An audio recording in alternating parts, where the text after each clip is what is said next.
When I was 27 years old, I left a very demanding job in management consulting for a job that was even more demanding, teaching. I went to teach 7th graders math in the New York City public schools. And like any teacher, I made quizzes and tests, I gave out homework assignments. When the work came back, I calculated grades. What struck me was that IQ was not the only difference between my best and my worst students. Some of my strongest performers did not have stratospheric IQ scores.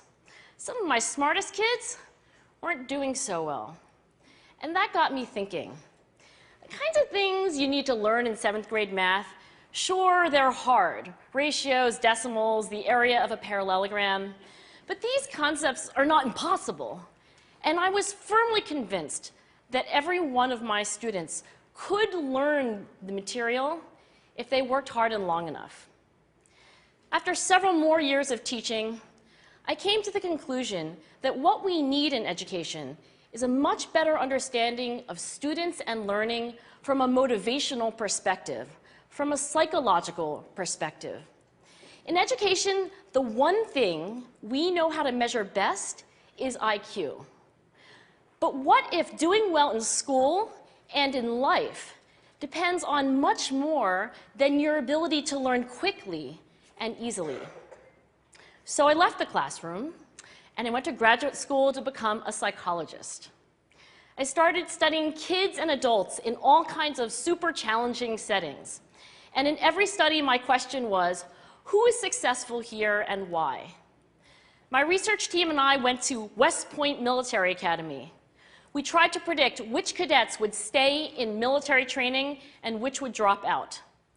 We went to the National Spelling Bee and tried to predict which children would advance farthest in competition. We studied rookie teachers working in really tough neighborhoods, asking which teachers are still going to be here in teaching by the end of the school year.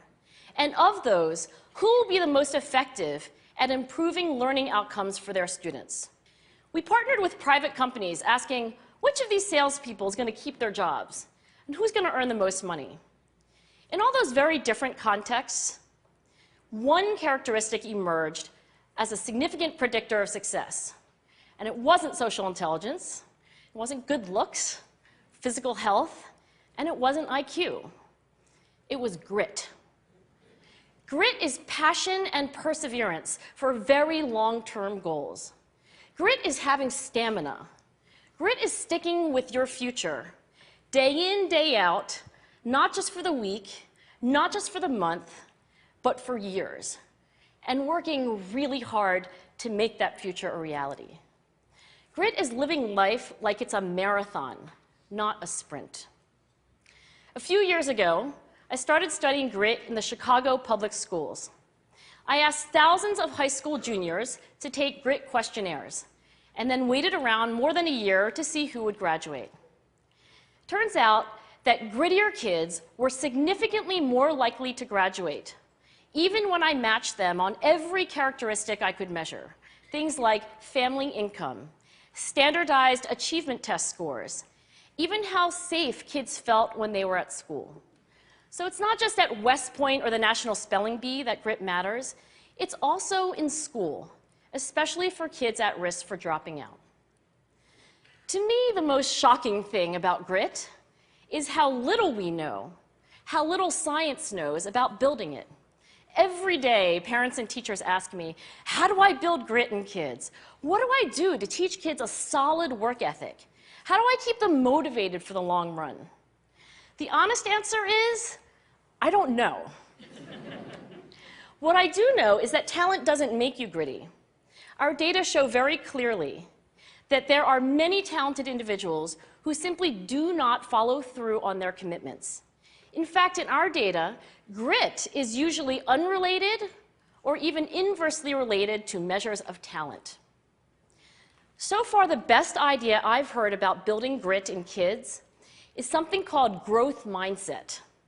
This is an idea developed at Stanford University by Carol Dweck, and it is the belief that the ability to learn is not fixed, that it can change with your effort.